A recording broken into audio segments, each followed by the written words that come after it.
તે પણ બધી ઘરની વસ્તુથી. તો ચાલો રેસીપી શરૂ કરીશું. મેં આ 1 લીટર દૂધ લીધું છે અને બરાબર ઉકાળી લીધું છે. હવે આપણે તેમાં આ 1 ચમચી જે કસ્ટર્ડ પાવડર છે તેને ધીરે ધીરે આ રીતે નાખતું જવાનું છે અને હલાવતું જવાનું છે. આનાથી બહુ જ સરસ ફ્લેવર આવશે, બાળકોને પણ ખૂબ પસંદ આવશે. હવે આપણે આને 3-4 મિનિટ ઉકળવા દેવાનું છે અને હલાવતું રહેવાનું છે.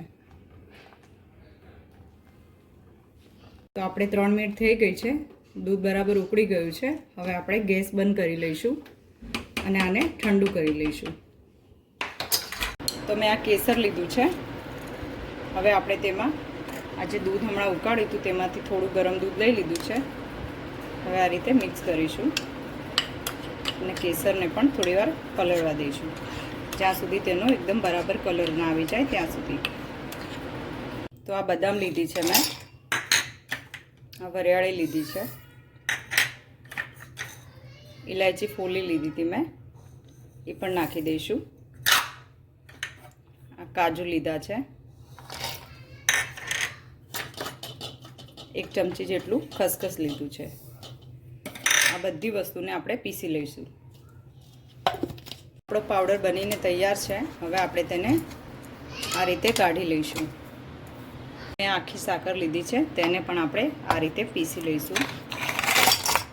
તો હવે આપણી આ સાકર પીસાઈ ગઈ છે, એને પણ આપણે આ રીતે એક બાઉલમાં લઈ લઈશું.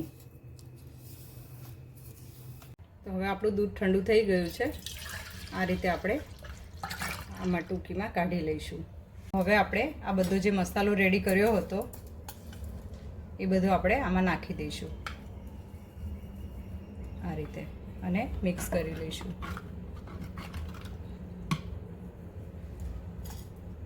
આ જે કેસરવાળું દૂધ છે એ પણ આપણે તેમાં મિક્સ કરી લઈશું.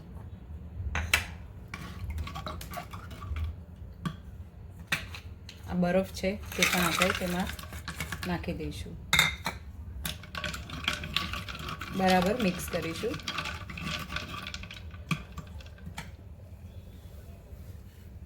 અને થોડી આ રીતે ગુલાબની પત્તી નાખીશું.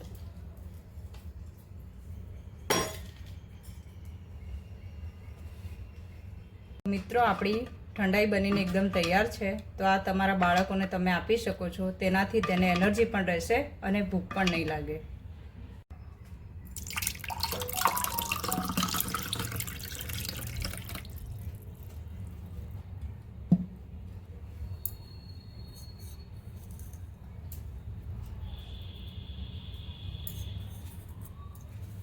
તો આપણી આ ઠંડાઈ બનીને એકદમ તૈયાર છે.